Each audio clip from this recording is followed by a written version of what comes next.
Estimados hermanos y amigos, quiero compartir en esta hora un tema que he titulado Cuando la Iglesia ora, y está basado en Hechos capítulo 12.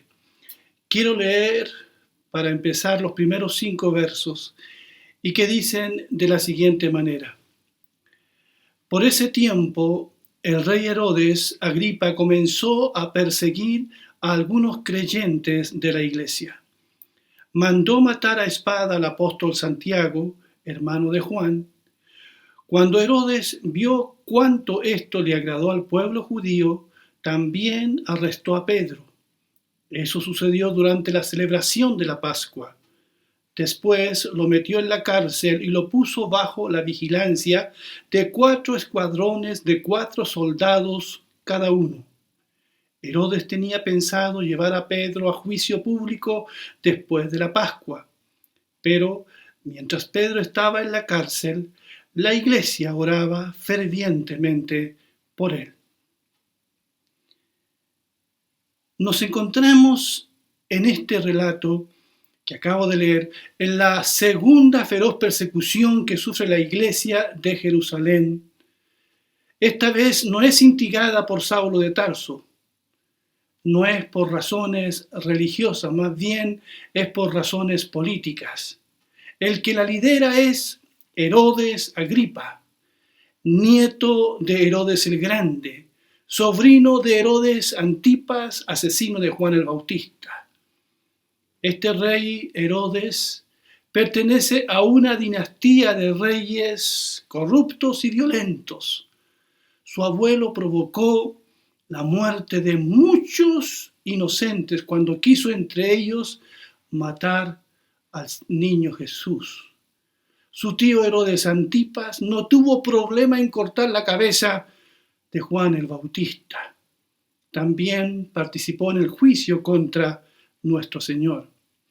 Y ahora, este Herodes, el Herodes Agripa de Hechos capítulo 12, siguiendo con la tradición nefasta de sus antecesores, echa mano a algunos apóstoles de la iglesia con el fin de maltratarlos. El crecimiento de la iglesia se estaba tornando peligroso para este rey abusivo. La iglesia ya estaba llegando a los no judíos con el evangelio. Así que había que hacer algo. Y este rey asesina a espada a uno de los apóstoles más influyentes, Jacobo, hermano de Juan, y muy cercano a Jesús.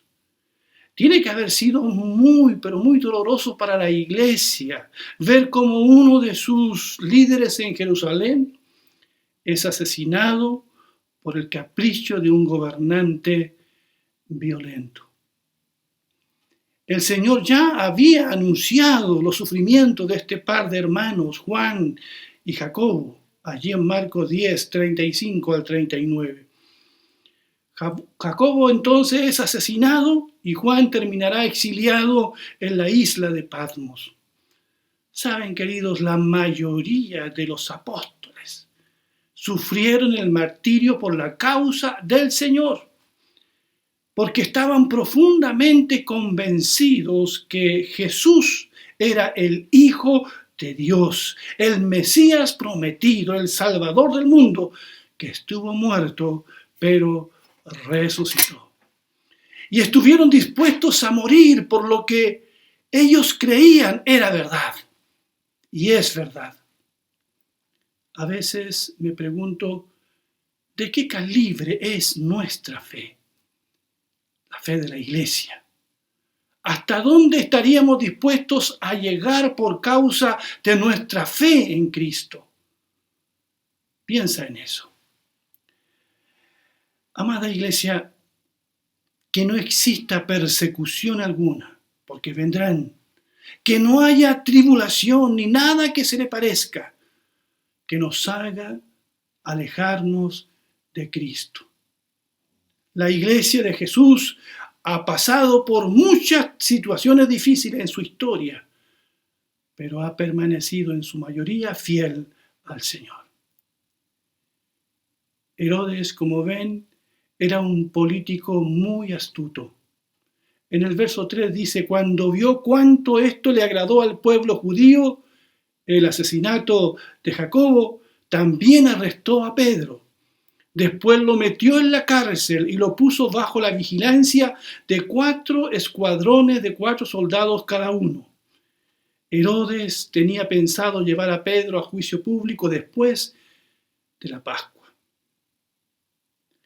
Herodes se dio cuenta que su movida política de asesinar a Jacobo agradó a los judíos. Entonces también metió preso a Pedro. Hoy diríamos que Herodes era un populista. Tomaba sus decisiones mirando a la galería, queriéndose congraciar con el pueblo. Había que tener contento al pueblo para que éste no se levantara en rebelión contra el Imperio Romano. Hoy también tenemos políticos que no votan en conciencia. Los populismos tanto de derecha e izquierda han surgido aún en medio del dolor de esta terrible pandemia. Hoy, para votar, para decidir algo, se mira al partido al que se pertenece. Se mira a la galería, se vota pensando en la próxima reelección. Lo que un político crea realmente, lo que diga su conciencia parece ya no importar mucho. Por eso, este Herodes Agripa no trepida en asesinar y en meter preso a hombres de Dios, y eso agrada a la mayoría. Actúa no en relación a lo que está éticamente bien, como debe hacerlo un buen gobernante, sino que actúa de acuerdo a lo que conviene a su popularidad, imagen política y permanencia en el poder. Con tal de tener la aprobación del pueblo, no le importa a este hombre matar a un inocente. Para Herodes Agripa, el fin justifica los medios. Pero dice el relato en el verso 5, pero mientras Pedro estaba en la cárcel, la iglesia oraba fervientemente por él. ¿Cómo me agrada eso? Que la iglesia orara fervientemente por Pedro. Esta es una iglesia perseguida, pero es una iglesia que ora, que lleva sus aflicciones al Señor en oración.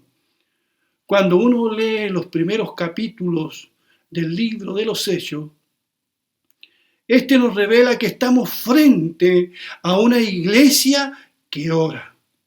Antes y después de Pentecostés, ellos oraron. Allí, en Hechos 1:14, vemos a los apóstoles reunidos con María, la Madre del Señor, sus hermanos, y que están en un tiempo de oración.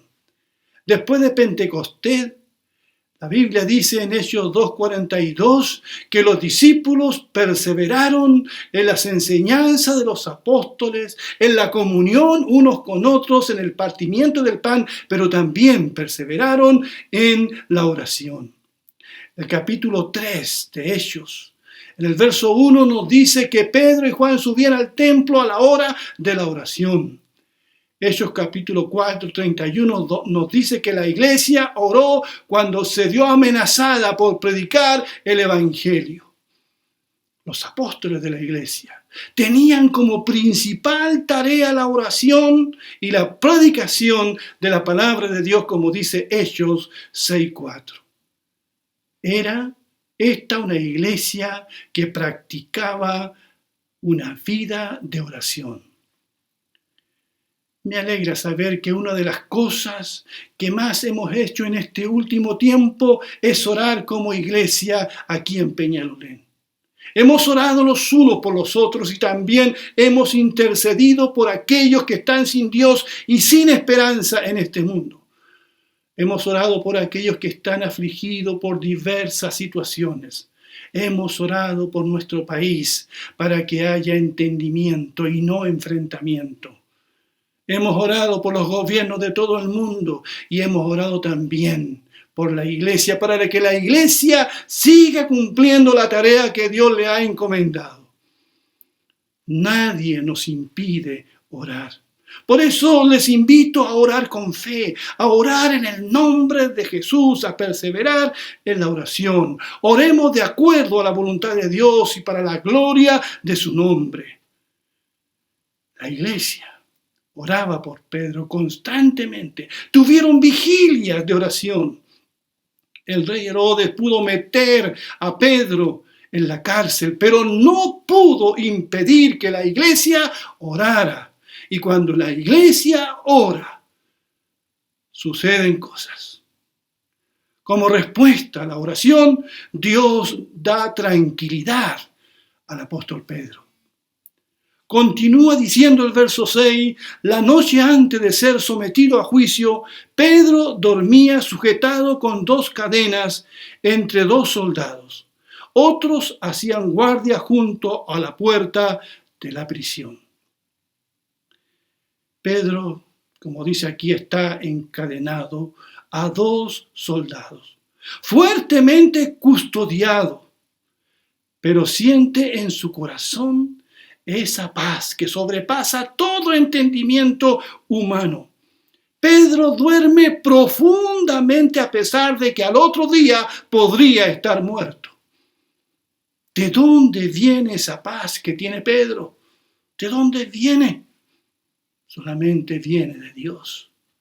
Pedro sabe que su vida está en las manos de Dios y no en las manos del rey Herodes ni de nadie más. Y Dios respondió de acuerdo a su voluntad.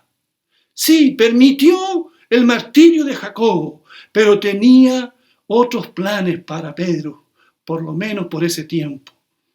¿Por qué uno y no el otro? Porque Dios es soberano. Es su voluntad la que se hace y no la nuestra. En segundo lugar, como respuesta a la oración de la iglesia, Dios envía su ángel a liberar a Pedro. Dice el relato en el verso 7, de repente una luz intensa iluminó la celda y un ángel del Señor se puso frente a Pedro. El ángel lo golpeó en el costado para despertarlo y le dijo, rápido, levántate. Y las cadenas cayeron de sus muñecas. Después el ángel le dijo, vístete y ponte tus sandalias. Pedro lo hizo y el ángel le ordenó, ahora ponte tu abrigo y sígueme. Así que Pedro salió de la celda y siguió al ángel, pero todo el tiempo pensaba que era una visión. No se daba cuenta de que en verdad eso estaba sucediendo. No era la primera vez que Pedro era librado de la cárcel por un ángel. Ya había ocurrido antes, como relata Hechos 5:19. Porque los ángeles están al servicio de los hijos de Dios, como dice la Biblia. Hay muchos relatos que confirman eso en la palabra de Dios. Y uno de estos ángeles es enviado a librar a Pedro de la cárcel. Los soldados que lo custodian están paralizados con la intensa luz y no atinan a hacer ninguna cosa. Las cadenas se caen de las manos de Pedro. Es que Dios tiene muchos recursos, muchas formas de responder a la oración de una iglesia que ora. Lo que parecía imposible, Dios lo hace posible. Pedro al principio no entiende lo que está pasando. Pero como dice el verso 11, finalmente Pedro volvió en sí. De veras es cierto, dijo, el Señor envió a su ángel y me salvó de Herodes y de lo que los líderes judíos tenían pensado hacerme.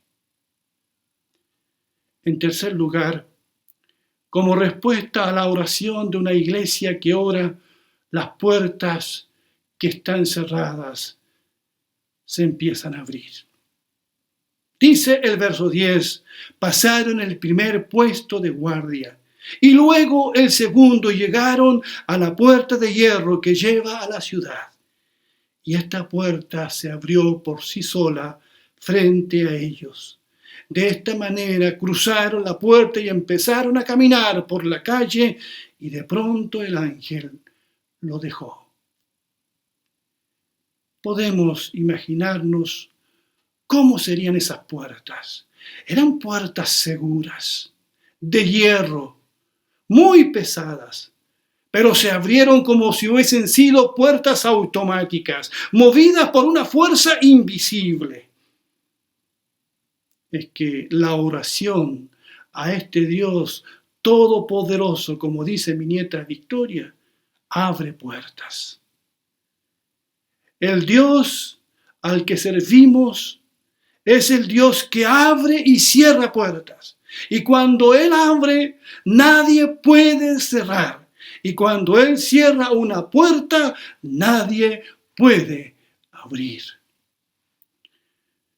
Lo que ocurre después es casi cómico. Una vez libre, Pedro se dirige al lugar donde la iglesia estaba orando por él a esa hora de la noche. ¿Qué estarían orando por Pedro? Seguramente alguien oraba, Señor, dale paz y fortaleza a nuestro hermano Pedro. Quizás otro diría, dale valentía, Señor, para que no niegue tu nombre, como lo hizo una vez. Otro quizás estaría orando, Señor, pon tu mano en el malvado rey Herodes Agripa. Otro quizás diría, oh Dios, haznos valiente como iglesia, que a pesar de la persecución podamos seguir predicando el Evangelio.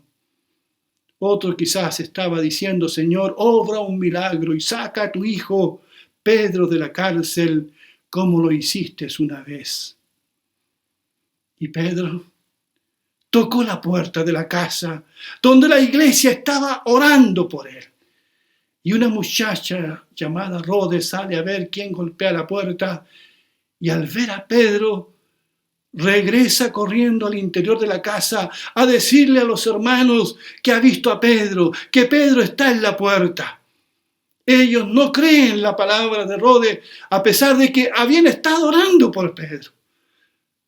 En el verso 16 dice que mientras tanto Pedro seguía tocando y cuando por fin abrieron la puerta y lo vieron, quedaron asombrados.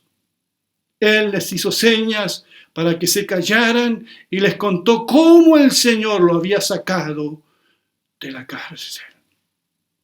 Bendito sea el nombre de nuestro Dios. ¿Qué pasó después, queridos hermanos y amigos? El verso 18 dice, al amanecer hubo un gran alboroto entre los soldados por lo que había sucedido con Pedro. Herodes Agripa ordenó que se hiciera una búsqueda exhaustiva para encontrar a Pedro. Como no pudieron encontrarlo, Herodes interrogó a los guardias y luego los condenó a muerte. Después Herodes se fue de Judea para quedarse en Cesarea por un tiempo. A mí me parece que Herodes Agripa huye. No puede contra una iglesia que ora, una iglesia valiente, que no teme a las autoridades corruptas porque teme a Dios. Han pasado algunas semanas y se escucha un rumor muy fuerte en Jerusalén de que Herodes Agripa está muy enfermo en Cesarea y nadie lo puede curar de su enfermedad. Es el mismo gobernante que persiguió a la iglesia en Jerusalén. La mano de Dios ahora está sobre él. Después llega la noticia de que Herodes Agripa ha muerto, carcomido por gusanos, porque no le dio la gloria a Dios, sino que se glorificó a sí mismo. Eso dice la Biblia. El político de la palabra fácil, populista, que gustaba de impresionar, que no temía a Dios ni a hombre, termina sus días de una manera trágica. Pero Hechos 12:24 termina diciendo: mientras tanto, la palabra de Dios seguía extendiéndose y hubo muchos nuevos creyentes. Gloria sea al Señor. El enemigo de la fe muere, pero la palabra de Dios está más viva que nunca. Se sigue predicando y muchos hombres y mujeres responden a la fe. Herodes termina, pero la palabra de Dios avanza y se extiende por todas partes. Eso pasa cuando una iglesia ora. En medio de la pandemia, en medio de un mundo revuelto y agitado, la palabra de Dios avanza y muchos, yo sé que muchos están creyendo en el Señor Jesucristo. Cuando una iglesia ora, suceden cosas. Que Dios les bendiga. Amén.